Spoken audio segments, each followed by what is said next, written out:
Better than cure എന്ന് നമ്മൾ കേട്ടിട്ടുണ്ടല്ലോ. രോഗം വന്നിട്ട് ചികിത്സിക്കുന്നതിനേക്കാൾ രോഗം വരാതെ സൂക്ഷിക്കുന്നതാണ് ഏറ്റവും നല്ലത്. അമ്മമാരാണല്ലോ വീടുകളിൽ കുഞ്ഞുങ്ങൾക്ക് ഏറ്റവും അധികം കെയർ കൊടുക്കുന്നത്. ഒന്നാമത്, അവർ തങ്ങളുടെ കുഞ്ഞുങ്ങളുടെ ഭക്ഷണക്രമത്തിൽ ശ്രദ്ധിക്കുന്നു.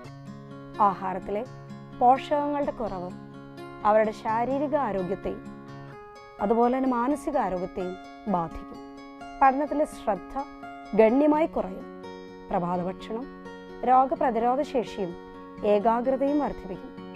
അവരുടെ ഭക്ഷണത്തിൽ സാധാരണയായി 65% മുതൽ 70% വരെ അന്നജം അല്ലെങ്കിൽ കാർബോഹൈഡ്രേറ്റ് അടങ്ങിയ അരി ഭക്ഷണമോ ഗോതമ്പ്, റാഗി ഇവ കൊണ്ടുള്ള ഭക്ഷണമോ കൊടുക്കണം. 15% പ്രോട്ടീൻ കൂടുതൽ അടങ്ങിയ പാല്, മുട്ട, പയർവർഗ്ഗങ്ങൾ, മത്സ്യം ഇവയൊക്കെ ഉണ്ടാകണം.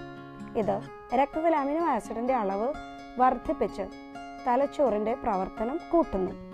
10% പച്ചക്കറികളും കാൽസ്യം അടങ്ങിയ ഭക്ഷണവും ഉൾപ്പെടുത്തണം.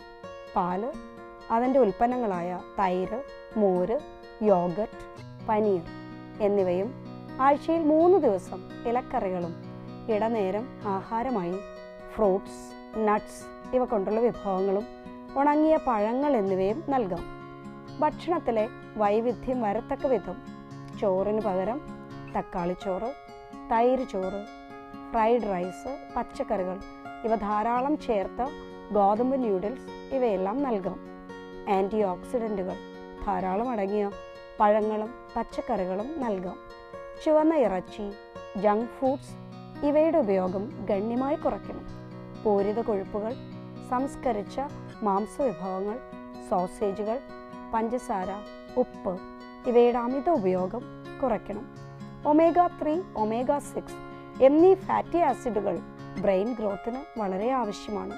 ഇവയുടെ കുറവ് ഓട്ടിസം, ഹൈപ്പർ ആക്റ്റീവ് ഡിസീസ് എന്നിവ പോലുള്ള ഡിസീസുകൾ കുട്ടികളിൽ ഉളവാക്കാം. ഒത്തിരി ചോക്ലേറ്റുകൾ, കഫീൻ, അതുപോലെ തന്നെ അമിതമായ സ്ക്രീൻ ടൈം ഇതെല്ലാം കുഞ്ഞുങ്ങളുടെ ശ്രദ്ധ കുറയ്ക്കുന്നത് കണ്ടിട്ടുണ്ട്.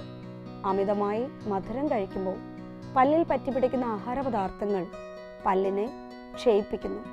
വെള്ളം ധാരാളമായി കൊടുക്കുക.